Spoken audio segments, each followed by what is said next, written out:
네, 반갑습니다.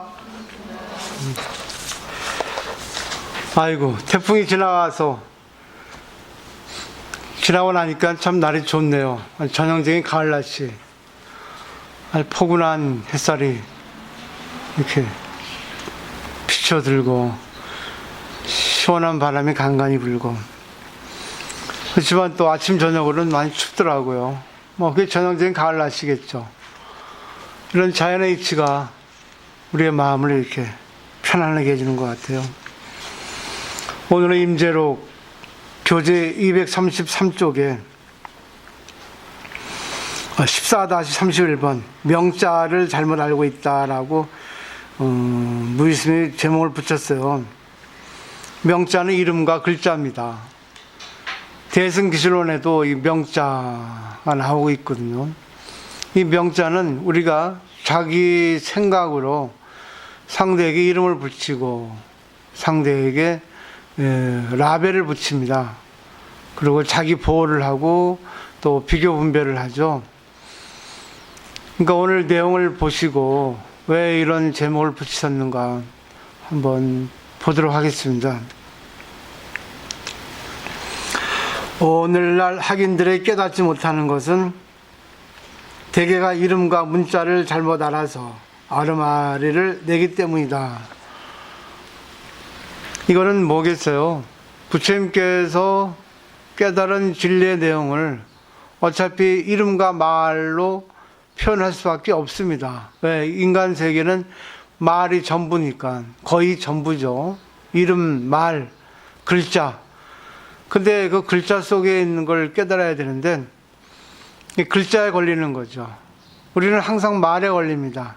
이거 아니면 저거, 좋다 아니면 싫다, 이런 식으로 했죠. 이 말이 가지고 있는 가장 안 좋은 거는 이 개념이에요.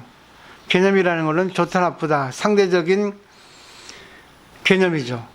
이거를 초월해야 되는데 이거를 초월하지 못하면 공부가 안 되는 거죠.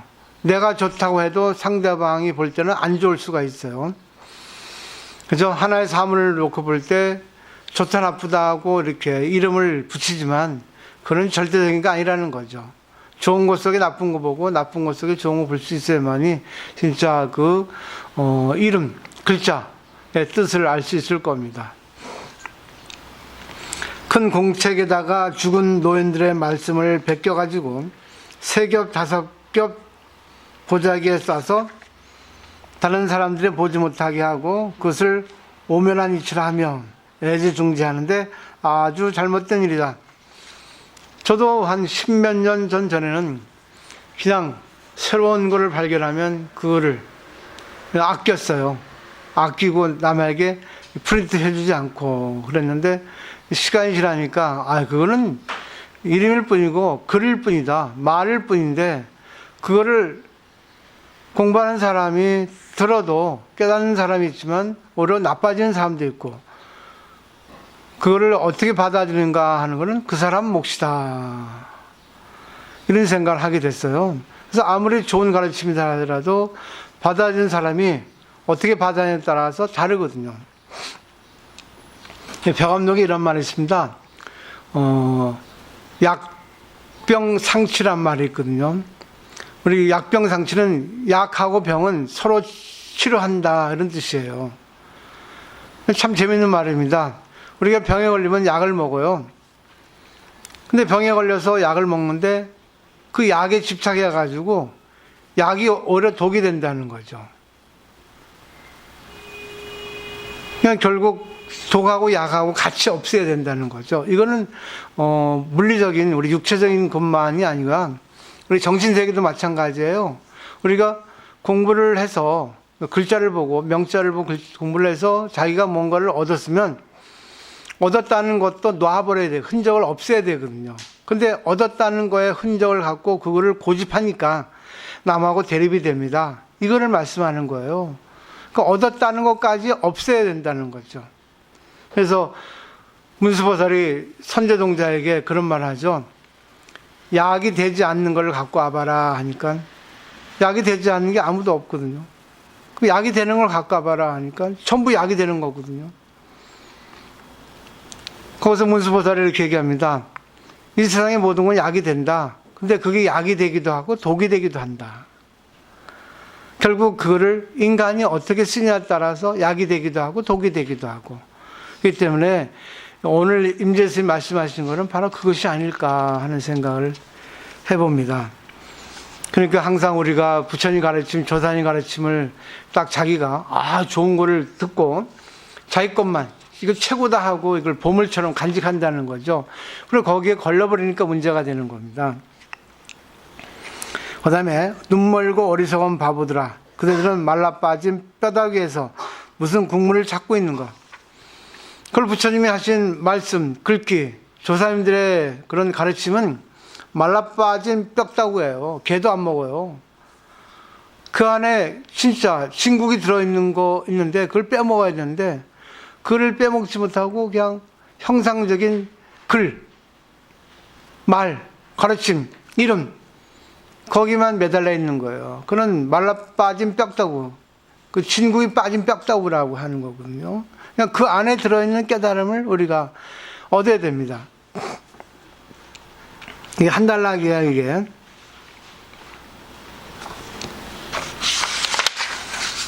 자, 여기서 이제 조금 설명을 하기 위해서 임재 스님이 좀 깨달은 그런 인연이 있습니다. 행록에 나오죠. 임재로 맨 앞에. 임재 스님은 아주 착실한 분이에요. 그리고 공부를 많이 한 분입니다. 유식 공부, 또 화엄경 공부, 율장. 그러니까 불교 교리에 대해서는 전부 공부를 하신 분이에요. 근데 그것 갖고는 안 된다고 생각하고 이제 황벽 스님이 유명하니까 황벽 스님 문화에 들어가지고 참선을 하신 겁니다.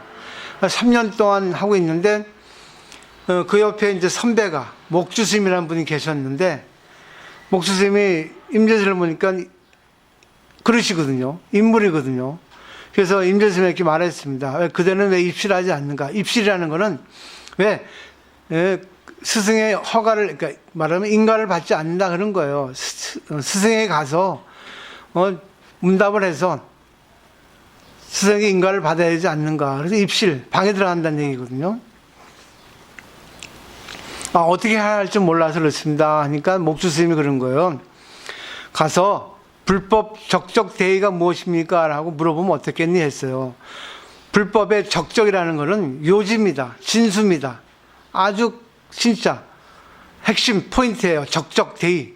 큰 뜻. 불법의 요체, 불법의 근간이라는 사상이 무엇입니까? 하고 물어봐라 했어요. 그래서 임재 스님이 용기를 내서 황벽 스님의 방에 들어가서 여쭙죠. 불법 적적 대의가 무엇입니까? 하니까는 황벽 스님이 그냥 주먹으로 때렸죠. 나왔죠. 3번이나 맞았어요. 그래서 임재 스님이 자기가 도대체 무엇을 잘못하고 있는가? 무엇이 잘못되어 있는가? 목주 스님 선배에게 얘기했죠. 그러니까 목주 스님이 보니까 떠날 것 같거든요. 그러니까 떠날 것 같으니까 그 임재 스님의 스승 황벽 스님에게 넌지시 일러주는 겁니다. 스님, 저 임재가 지금 실망하고 떠날 것 같습니다. 방편을 내려주십시오 했어요. 그 선배가 미리 이제 스승한테 얘기해 준 거예요. 그렇지만 뭐 황벽 스님이 그걸 모르겠습니까? 알죠. 근데 황벽 스님도 임재 스님이 그러시라는 걸 알고 시험을 한 거잖아요. 이대로 머물러 버리면 말하자면 생사를 한번 뒤집지 않으면 거기서 죽었다 깨어나지 않으면 공부는 안 되거든요. 충격이 없으면 공부는 절대 안 됩니다. 감동이 있거나 충동이 있거나. 감동을 하면 좋은데 업이 많은 사람은 감동보다는 충격이 더 필요해요. 그래서 임재 스님이 이러면 아주 센 말씀 하시는 거예요. 사실 임재 스님은 아주 부드럽고 여성적이고 아주 순수한 분이었는데 근데 공부를 해서 깨닫고 나니까 거칠어진 겁니다. 왜? 자기가 그런 충격을 받아서 깨달았잖아요. 그렇기 때문에 충격요법을 써야겠다 해가지고 임재 스님이 이런 설법 방식을 택하지 않았나 하는 생각을 해봅니다. 그래서 마지막에 이제 스승에 가서 인사하고 가라 하고 이제 목주 스님 선배가 얘기했죠. 그래서 이제 마지막 이별을 구하고 가려고 이제 했더니 그래, 네가 무슨 공부를 하겠냐? 그래도 가려면 대우스님한테 가라. 딴 데 가지 말고. 그렇게 힌트를 준 거예요. 참 자상하죠. 그러니까 임재스님이 그걸 듣고 대우스님한테 갔죠. 그 대우스님한테 가가지고 자기 한벽스님에게 있었던 일들, 내가 무슨 잘못이 있었길래 이렇게 됐습니까? 하니까 대우스님이 뭐라 했습니까? 그렇게 이 오줌 싸게 치지 못한 놈아, 그렇게 친절하게 답을 해줬는데 그걸 못 깨달았어 이렇게 했잖아요. 그때 임재스님이 깨달았잖아요. 여기서 무엇을 깨달았겠어요? 결국은 충격요법이죠. 임재스님은 밖에 것만 가지고 결국 밖에 거를 자기 걸로 만들지 못했던 거예요. 그죠? 머리로만 했던 거죠. 분별이죠. 근데 황벽스님의 충격, 때리는 거 한 방 맞고 깨달은 거죠. 아, 내 마음속에 있는 걸 내가 깨닫지 못했구나. 결국 뭐예요? 호되게 당해야지만 깨닫는다는 거예요. 당하지 않으면 절대 못 깨달아요. 자기가 뭐 걱정 없고 자기가 자기 나름대로 잘 해결되고 그러면 깨달을 것 같아요. 교만해집니다. 그런 사람일수록 자기 생각도 안 해주고 상대가 자기 생각도 안 되면 공부 안 합니다. 물러납니다. 그건 어쩔 수 없어요. 스님들도 마찬가지예요. 하물며 일반 제가불자는 말할 나이도 없죠. 이거를 극복해야 되는데 이걸 극복 못하는 거야. 그 때문에 스님들은 다 맞춰주는 거예요. 그래서 방편이 거짓이 돼버린 겁니다. 방편은 결국 상대에게 맞추는 그걸 법을 내리는 거예요. 물론 그것도 필요합니다. 근데 너무나 방편에 머물러 있어요. 아, 괜찮아요. 그럴 수 있죠. 아, 예. 실수합니다. 아, 괜찮습니다. 뛰어난 근기입니다. 아, 예. 덕을 쌓으세요. 보시 많이 하세요. 그렇게 합니다. 대부분의 스님들이.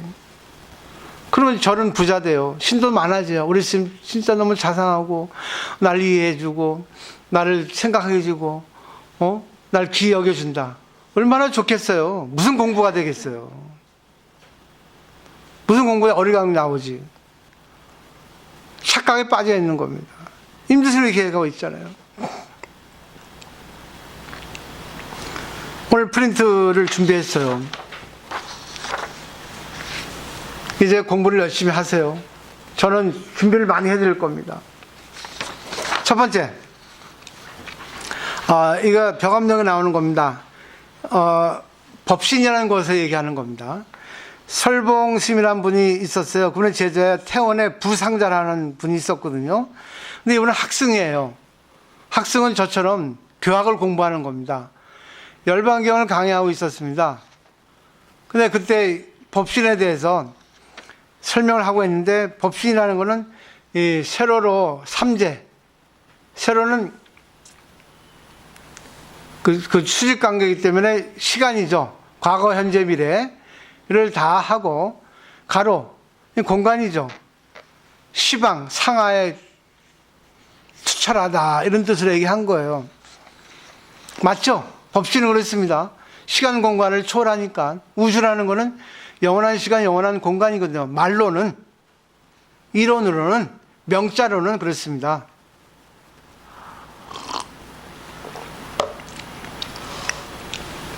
근데 옆에서 듣고 있던 어느 선생이, 참선하는 선생이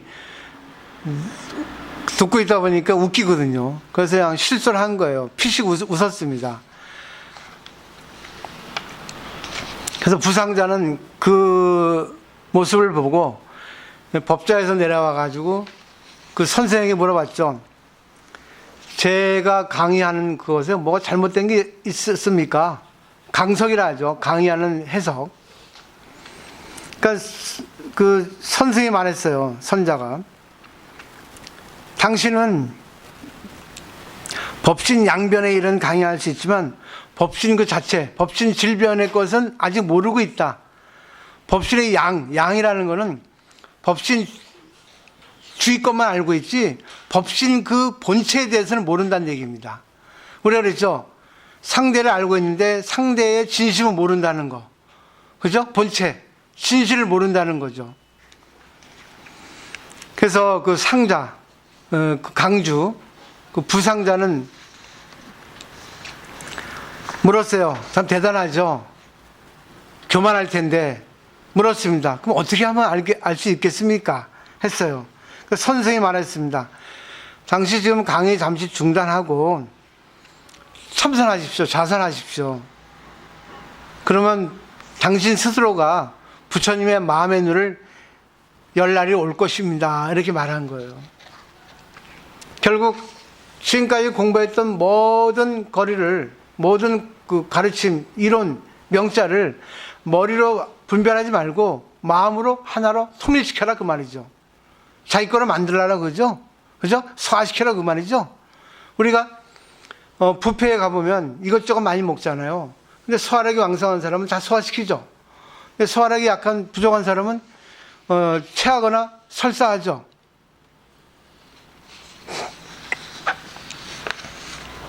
그래서 이 부상자는 들은 대로 강의 중단하고 이제 참선을 시작한 거예요.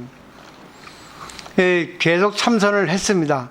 참선을 하다 보면 자기를 읽고 삼매경지에 들어가거든요. 근데 어느 날 날을 밝는 가운데 새벽 종소리가 둥둥둥둥 울린 거예요. 그때 삼매가 다 깨졌습니다. 왜? 새벽 종소리에 삼매가 열린 거죠. 삼매에서 일어나는 거죠. 그때 활련 대우한 거예요. 어떻게 대우하는지 모르죠. 너무 기뻐가지고 그 앞에 선생을 찾아갔습니다. 그리고 깨달았다 하죠. 그러니까 이 선생이 당신이 깨달았으면 그 시험 삼아 당신이 깨달은 경지에 대해서 말을 해 주십시오 했습니다. 그때 말이 필요한 거예요. 깨달았습니다 하면 끝나는 게 아닙니다. 당신이 깨달았는데 그 깨달은 경지를 당신의 화법으로 말해 보십시오 했더니 이 부상자는 말했습니다. 나 오늘부터 부모가 낳아준 비공, 콧구멍을 만지지 않겠습니다 했어요. 우리가 부모로부터 태어날 때 콧구멍이 먼저 나온다는 거죠. 콧구멍은 결국 본래 면목이기도 하고 분별지도 됩니다. 그 밑에 설명을 보시면 부모 미생전, 부모가 날 낳아주기 이전에 본래 면목은 무엇이에요? 그는 무분별입니다. 분별이 없어요. 평등입니다. 근데 부모가 날 낳아준 이후부터는 콧구멍으로부터 뭐예요? 분별이 생겨요. 그러니까 콧구멍을 만지작거리면 결국은 뭐예요? 분별이 생긴다는 거죠. 결국 법신 양변, 법신의 주위만 빙빙 돌고 법신 그 자체에 대해서는 모른다는 겁니다. 결국은 뭐예요? 크게 죽어야지만이 자기의 본래 면목이 살아나온다, 소생된다는 얘기입니다. 우리가 깨달으면 법신을 먼저 깨달아요. 근데 두 번째는 뭔지 아세요?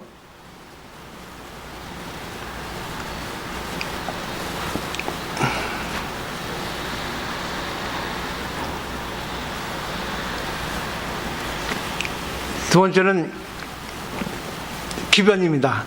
기변이라는 작용이에요. 법신은 평등의 본체인데 두 번째는 뭐죠? 기변이라는 거는 그 작용, 법신의 작용이 차별로 나와야 됩니다. 법신은 평등합니다. 허공은 평등하죠. 근데 허공은 평등해도 허공의 작용이 차별로 나오죠. 그게 기변이랍니다. 그 세변은 언전이에요. 언전은 말입니다. 한문식으로 말한 건데 말로 평등과 차별을 얘기해야지만이 법신, 기변, 언전의 과정을 거쳐서 깨달은 사람의 체용이 나오는 겁니다. 본체 작용이. 그리고 열반 삼독이라고 하는 말이 있는데 법신, 반야, 해탈이에요. 처음에 깨달으면 법신, 평등의 법신을 깨닫고 두 번째는 반야입니다. 평등과 차별의 관계를 잘 해서 반야, 바라미를 이룹니다. 그래서 해탈, 법신, 반야, 해탈이 되는 거예요. 이 관계를 잘 보십시오. 결국은 우리가 깨닫는 것은 평등. 지금 우리가 차별에 너무 집착해 있죠. 근데 공부를 하는 것은 평등의 입장, 공의 입장에 들어가는 겁니다. 근데 공의 입장에 들어가면 공에 머물러 버리면 독이 돼 버려요. 공독에 빠져버립니다. 공병에 걸립니다. 공이 약이었는데 오히려 그 약이 독이 되는 거예요. 아까 병이 되는 겁니다. 이거 느끼시겠죠? 거북이가 신령스럽습니다. 자기가 알을 낳을 때 되면 해변에 나와서 모래를 파고 알을 낳습니다. 그리고 알을 다 낳고 나서 그 알을 모래로 파묻습니다. 그리고 자기가 이제 바다로 들어가요. 바다로 들어가면서 자기 뒷꼬리로 그 자기가 걸어온 흔적을 지웁니다. 그렇게 신령스럽습니다. 근데 자기가 바다로 들어가는 그 발자국의 흔적을 꼬리로 지웠는데 꼬리로 지웠다는 흔적은 남아있어요. 이것까지 없애야 한다는 거예요. 그 때문에 반야바라밀이 최고입니다. 완성이에요, 반야. 반야의 완성이 반야바라밀이거든요. 그리고 반야의 완성은 결국 뭐예요? 나하고 상대하고 관계가 잘 이루어지는 거예요. 근데 이거는 완성이라 해가지고 어떤 결과가 성취된다는 건 아니에요. 내가 어떤 관계를 해서 실패했던 성공했던 그거는 뭐 결과를 보고 알 수 있지만 그것이 바로 실패가 성공으로 이룰 수 있고 성공이 실패로도 이룰 수 있거든요. 늘 뭐예요? 과보는 번갈아서 오거든요. 그렇기 때문에 여기에 걸릴 필요가 없다는 겁니다. 다만 내가 공부하는 거에 의해서 내가 상대하고 관계를 해보는 거예요. 그리고 자기가 부족하면 선지식한테 물어보는 거예요. 근데 물어본다는 거는 자기가 부족해서 물어보기 때문에 상대의 말에 공감을 할 수 있는 그런 능력을 가질 수 있어야 돼요. 이런 부상자처럼. 부상자는 공부를 얼마나 많이 했겠습니까? 근데 옆에서 선생이 그 한마디 했단 말이에요. 아니, 한마디 한 게 했죠. 피식, 썩 써죠. 썩은 미소를 지었잖아요. 얼마나 기분 나쁘겠어요. 그러면 이렇게 무시하거나 당신 왜 이렇게 날 빈정댑니까? 할 텐데 그러지 않고 내가 뭘 잘못했습니까? 어떤 부분이 잘못됐는지 알려주십시오. 이러겠잖아요. 그리고 알려주니까 그대로 했지 않습니까? 이게 바로 공부하는 사람 자세입니다. 정말 이래야 됩니다. 이래야 돼요. 참여해야 돼요. 상대를 통해서 자기가 뭘 배워야 됩니다. 근데 배우려 생각하지 않고 가르치려 하잖아. 가르치는 경우도 있어요. 그죠? 그때그때 상황 따라서. 그렇지만 가르치고 나서 내가 이게 제대로 말을 했는 건가? 상대가 어떤 반응을 일으키고 있는가? 전부 봐야 돼. 약이냐 독이냐. 아니 약이냐 병이냐. 약이냐 병이냐. 서로 치유해야 되거든요. 나도 치유되고 상대도 치유돼야 된다고. 임대스님이 이걸 얘기하고 있단 말입니다. 명자에 걸리지 말라고 그러죠. 네가 공부해봐야 그건 남의 거야. 네 거를 만들어야지. 네 거를 만든 다음에 이거를 상대하고 관계에서 활용을 해서 서로 약이 되도록 서로 치유될 수 있도록 노력을 해야지. 내가 상대에게 약이 줬는데 그게 나에게 병이 될 수도 있다는 얘기입니다. 이거는 나도 그러잖아요. 나도 늘 그래요. 약하고 병하고 같이 쓰는 거예요. 그럼 병이 걸리면 약 쓰면 돼요. 또 약 썼다고 교만하면 또 병이 돼버립니다. 그걸 잘 보시고. 두 번째, 평등과 차별에 대해서 보도록 하겠습니다. 이거는 무문관에 나오는 거예요. 무문회계 우리가 무문관 배웠죠. 백장야호의 공안을 평에서 말했습니다. 불매인과 장입니다. 불락인간하고 답해서 왜 야호 들려오가 되어 축생되어 떨어졌는가? 불매인간하고 답하여 왜 야호의 몸에서 벗어났는가? 여기서 야호선이라 나왔습니다. 들려오선. 진짜가 아닌 가짜선이라는 거죠. 의심하는 선입니다. 제대로 알지 못하는 선을 야호선이라 하죠.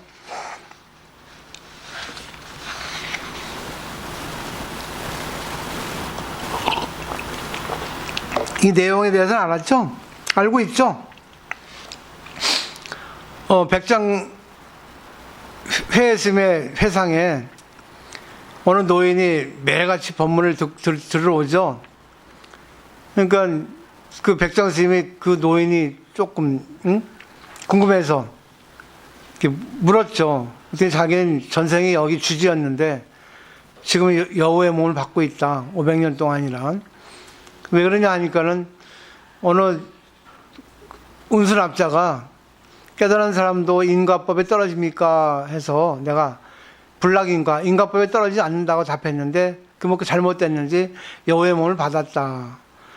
저에게 한 말씀 주시오 하니까 불매인과 인과에 어둡지 않다 이렇게 해서 그런 일화가 생긴 거 기억하시죠? 그 나중에 얘기하고, 이 가나제바 존자, 이거는 선문차로 나오고 또 조당집에 나오고, 말하자면 서천 28조에 나오는 내용입니다. 어느 날 가비라구에 도달했습니다. 법마정덕이라는 장자의 집을 방문했는데, 그 장자의 집 정원에 맛있는 버섯이 난다고 합니다. 그래서 이상하게도 장자와 그 차나매기만 보이고, 그 버섯을 따도 계속 또 금방 열린다는 거예요. 존자는 말했습니다. 전생 얘기하죠. 아주 오래전에 어느 비구가 있었는데, 비구 스님, 수행자가 있었는데, 이 비구에게 이 집의 장자, 또 차남이 보시를 한 거예요. 그 비구 스님을 갖다가 공양을 올린 거죠. 스폰서가 되는 거죠. 근데 비구가 놀고 수행하지 않고 정법 깨닫지 못하는데 죽어버렸습니다. 그래서 죽어서 그 빚을 갚아야 되니까 그 빚을 갚기 위해서 이 정원에 버섯이 난다 하는 거예요. 근데 이 그 변제가 장자가 81살이 되면 이 대차 바란스가 이제는 제로가 되어가지고 이제는 버섯이 열리지 않을 겁니다 했습니다. 그런 개성을 푸셨죠. 입도불통리, 복신환신시, 연년 80일, 기수불생이 도에 들어가 이치에 통달하지 못하면 몸을 바꿔가지고 신도물 시두물에 갚아야 된다. 그대의 나이 81살에 그 나무에 버섯이 열리지 않을 것이다 그랬습니다.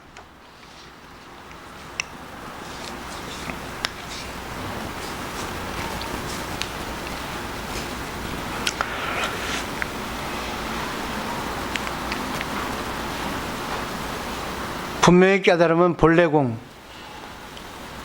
제법 공상입니다. 그래서 불락인가가 돼요.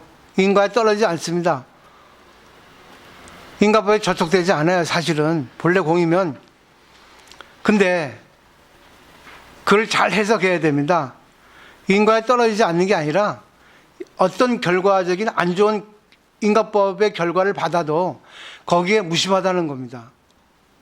그 부처님께서 전생의 죄업으로 그 사지가 다 잘려도 아상, 인상, 중상, 수사상이 나지 않았다고 금강경에 나오잖아요.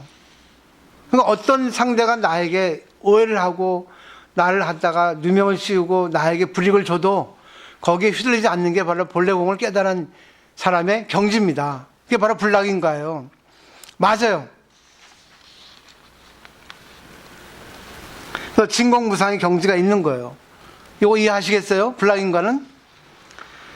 근데 보세요. 깨닫기 전은 자신의 행위에 질질 끌려가도 깨달아 보면 인과에 떨어지지 않는다고 하는 무상의 경지가 체득되기 때문에 이번엔 인과에 끌려가지 않고 반대로 적극적으로 인과를 자신의 몸으로 받아들여서 인과에 어둡지 않다고, 매하지 않다고 하는 것이 바로 묘용입니다. 그 범부의 사이, 생각을 끊어버린 그 작용의 세계에 우리가 나오지 않으면 안 된다는 거예요. 결국 불락인과 불매인과에 연결시켜 생각을 하면 불락인과는 결국 평등의 경지입니다. 인과에 떨어지지 않는다는 것은 진공무상이죠. 그러니까 결국 공이에요. 공이기 때문에 절대 평등의 경지거든요. 결국 아무것도 걸림이 없다는 거예요.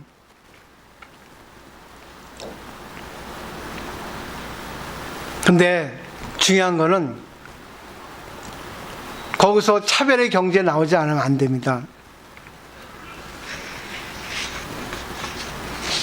어떤 거? 불매인과에 나오지 않으면 안 돼요. 인간은 태어난 거는 반드시 자기가 뿌린 씨를 거둬야 됩니다. 깨달았다고 팔이 밖으로 굽지 않습니다. 깨달아도 팔은 안으로 굽어요. 깨달아도 인과법에 적용이 된단 말입니다. 근데 깨달으면 인과법에 걸리지 않는다는 거예요. 인과법에 떨어지지 않아서 불락인과라 한 거예요. 그죠? 근데 그 인간 차별의 세계 나오면 불매인과가 되는 거예요. 인과법이 어둡지 않은 거예요. 인과법을 받아들여서 거기에 뭐요? 갚는다는 겁니다. 자기가 뿌린 씨는 거두는 거예요. 자기가 빚진 거는 갚아야 된다는 겁니다. 이게 깨달은 사람의 경지예요. 결국 어떤 현상이 안 좋은 것이 나한테 와도 그거는 전생의 죄업이다. 내가 갚아야 된다. 걸리지 않는 거예요. 아, 고맙습니다. 전생에 내가 지은 걸 알게 해줘서. 공이니까 걸리지 않죠? 그게 뭐예요? 인과법이 어둡잖아. 갚는 거예요. 그러니까 중도가에 보면 이런 일이 있습니다. 중간에 나와 있죠? 영어 대사 중도가 다른 말이 있거든요. 가교즙 업장공, 이호수 상숙체. 미료죠. 미료, 상숙체. 이거는 번역하면 가교즙, 깨달으면 업장이 공해집니다. 근데 미요, 깨닫지 못하면 반드시 숙체. 그렇죠? 숙세에 빚진 거를 보상해야 된다. 이 말입니다.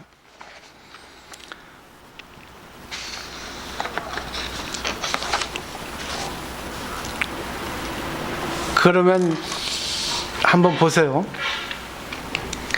내가 여기서 이렇게 힘들게 하고 있는 거는 내가 빚을 갚기 위해서 한 걸까요? 깨닫지 못했기 때문에? 아니면 깨달아가지고 빚을 갚는 걸까요? 어떻게 생각하세요? 내가 이렇게 힘들게 하는 것은 진공무상, 공의 입장에 보면 힘들지 않은 거예요. 힘들다는 거는 차별의 입장이 힘든 거예요. 근데 평등의 입장에 보면 뭐예요? 힘들지 않은 거예요. 이걸 같이 써야 돼요. 힘든데 힘들지 않는 거예요. 그래서 불락인과 불매인과를 같이 써야 됩니다. 결국 중도가에서 얘기한 거 깨달으면 모든 게 공이에요. 그렇기 때문에 모든 걸 받아들입니다. 근데 깨닫지 못하면 전생에 빚진 거를 갚아야 돼요. 근데 잘 보십시오. 내가 깨닫지 못해서 보살님들에게 그냥 징글징글한 걸 다 받아야 돼. 그게 전생에 내가 빚진 거를 갚는다고 생각하면 돼요. 근데 내가 만약에 깨달아가지고 이거를 갚는다 생각하면 고마워서 갚는 거예요. 전생에 당신들이 나한테 해줬기 때문에 난 이런 것으로서 돌려드립니다. 불매인과야. 인과에 어둡지 않은 거예요. 그러니까 하나의 현상을 놓고 볼 때 부정으로 볼 수 있고 긍정으로 볼 수 있다는 거죠. 그게 불락인과 불매인과예요. 마지막, 선에서 중요한 거는 즉금, 당처, 자기라고 선의 공식이죠. 즉금은 시간이죠.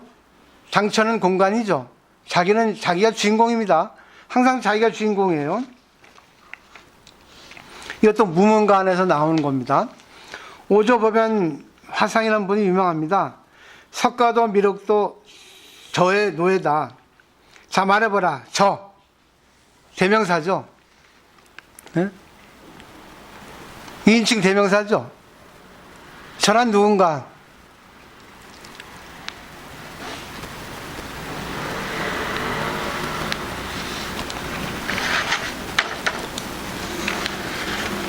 누구였어요? 여기에 대해서 무문화상이 개성으로 시로서 법을 착화했습니다. 타인의 말은 당기지 말라. 타인의 말에는 오르지 말라. 타인의 잘못된 것은 말하지 말라. 타인의 일에는 관여해서 알려고 하지 말라 그랬어요. 석가도 미륵도 석가도 깨닫지 못했거든 어떻게 가섭에게 전했겠는가. 석가도 모르고 미륵도 몰라요. 본래 공이기 때문에. 근데 석가도 미륵도 저거를 뭐 2인칭, 3인칭으로 볼 수 있죠. 저가 누구겠어요? 옛날에 배웠는데 잊어버렸죠? 그건 나입니다. 종교는 1대1입니다. 신하고 나하고 우주하고 나 1대1 관계입니다. 절대 2대1 관계가 없습니다. 이건 절대 나예요. 나의 불성, 나의 부처, 내 마음의 부처에 지금 점을 찍는 거예요. 결국 석가는 나의 노예인 거예요. 미륵도 나의 노예입니다. 맞죠? 나를 위해서 법을 설하고 있잖아. 나도 보살님의 노예가 되는 거예요. 이 논리를 분명히 알아야 돼요. 이건 나예요, 나. 그러니까 1인칭이에요. 누구나 다 해당이 되지만 그는 뭐예요? 깨닫지 못하면 그는 아무 소용없는 거죠. 결국 내가 볼 때 나에게 해당되는 거. 아, 오직 부처는 나를 위해서만 법을 설해줬구나. 나의 노예구나. 내가 노예를 부려야 되겠구나. 해가지고 결국 그 말이 뭐예요? 남의 일 관계하지 말라고요. 남의 일 관계하니까 안 되는 거예요. 남의 일 관계하니까 열받고, 남의 일 관계하니까 안 나오고, 남의 일 관계하니까 승질 내고, 뭐하고 하고 하는 거예요. 아이고, 저 스님 봐봐. 상해 스님 뭐 같아. 아이고, 실망했어. 뭐 저런 스님이 다 있어. 너나 공부해, 너나. 공부 제대로 못하니까 나를 보고 있잖아. 내가 자리를 위해서 노예가 돼주고 있는데, 내가 자기 노예에 마음 안 든다 그거지. 그럼 다른 절에 가서 다른 스님 노예가 돼. 그 스님을 노예로 삼아 그거야. 이런 공부해야 된단 말입니다. 오직 자기를 위해서 부처님이 자기 노예가 되어줬는데, 그를 받아내지 못하고, 나도 자기 노예잖아요. 얼마나 그 사람을 위해서 애를 씁니까? 얼마나 진짜 부처님 가르침을 전해주려고 노력을 합니까? 근데 자기에게 좋은 것만 하고 안 좋은 거는 안 받고, 그러니까 안 좋은 걸 받아야 공부가 되는데, 안 좋은 걸 받아야 공부가 된다고요. 맨 마지막 타인에 대한 관여해서 알려고 하지 말라고요. 남의 일은 남의 거야. 그 사람은 그 사람의 일대일 관계야. 나는 그래서 뭐예요? 삼각형 일변은 무관계라는 얘기입니다. 이게 안 되니까 결국 매일 공부해도 말만 짓거리지. 어떤 일에 얽혀버리면 반야바람이는 안 되는 거야. 늘 걸리는 거야. 늘 자기 마음대로 안 되니까. 자기 마음대로 하고 싶어서 안 되니까 걸려버리는 겁니다. 오늘 여기까지입니다. 너무 대단하죠? 지혜모사를 못 느꼈어요? 이런 공부야. 근데 이걸 자기 거 만들어야 돼. 그지? 그러니까 법신은 결국 평등이라. 누구나 다 똑같아. 법이니까. 법에 의해서 내가 됐잖아. 근데 차별이잖아. 인연에 의해서. 그죠? 그럼 기관이야. 그걸 알아야 돼. 나의 작용이 무엇인가. 내가 이렇게 태어났는데 평등해서 우주 일환으로 내가 이런 모습으로 이런 걸 갖고 태어났을까? 근데 작용이 무엇인가? 그걸 말로 할 수 있어야 된다고. 언전. 신나게 했습니다. 배고파 죽겠네. 옥포사는 뭘 느끼셨어요?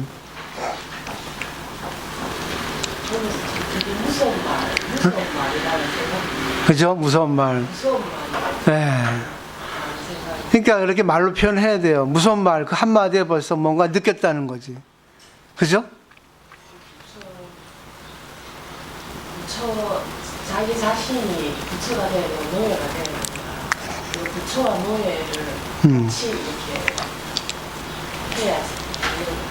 해야지 부릴 줄 알아야 된다. 그렇죠. 자기가 부처의 노예가 돼서도 안 되고 부처를 자기 노예처럼 부려서도 안 되고 자기 자신이 부처가 되고 노예가 될 수 있는 그런 어떤 행동, 마음의 행동을 해야 지. 안 그러면 그거는 다시 내가 받는다. 나도 모르게 그 우주의 작용을 위해서 내가 결국은 뿌린 거는 반드시 거둡니다. 결국은 내가 받는다. 네. 그걸 잘 알고 해야지. 그럼 자기도 뭐 여우가 되듯이. 네. 그래도 공부하면 받는 걸 두려워하진 않죠. 그렇지. 사실 두렵지. 그런 게 자연적으로 윤회하고 돌아올 수 있다는 걸 알고 자기 자신이 항상 그 순간순간에 잘 깨어 있어야 되는 거예요.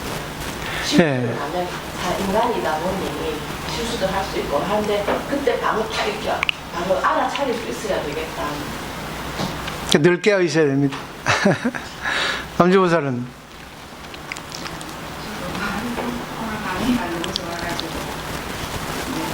결국 석가 노예도 타의 노예다. 석가나 미륵에서 나에게 주는 모든 좋고 나쁜 것들을 결국 나를 위해서 주는 건데. 그렇죠. 받는 나는 그거를 모르고 좋다 나쁘다에 걸려가지고 그거를 분별하고 좋고 나쁜 것을 정말 간사하게 받아들여서 쪽으로 내가 그걸 발전시켜야 돼. 그래요. 내일 또 반야심경을 통해서 매일 공부하면 결국 우리의 지금 인연이 상당히 좋은 인연이라는 거예요. 어떻게 보면 많은 사람이 있으면 더 좋겠지만 지금 우리가 공부를 열심히 함으로 인해서 우리가 조금 더 나아지고 그러면 또 거기에 맞는 인연이 오거든요. 우리 인연 따라 인연이 오거든요. 그래서 아주 고맙습니다. 보살님들이 와주시니까 저도 준비할 수 있고 또 늘 그래요. 늘 불평하고 다가도 아니지 이것도 공부지 감사하지 하고 그게 인간이지 않습니까? 그러니까 평등하고 차별 관계를 잘 공부하셔야 되죠. 그러니까 모든 건 공이다 색이다 그것을 잘 이렇게 좋았으면 반야바람이라는 거 하시면 좋을 것 같아요. 마치겠습니다.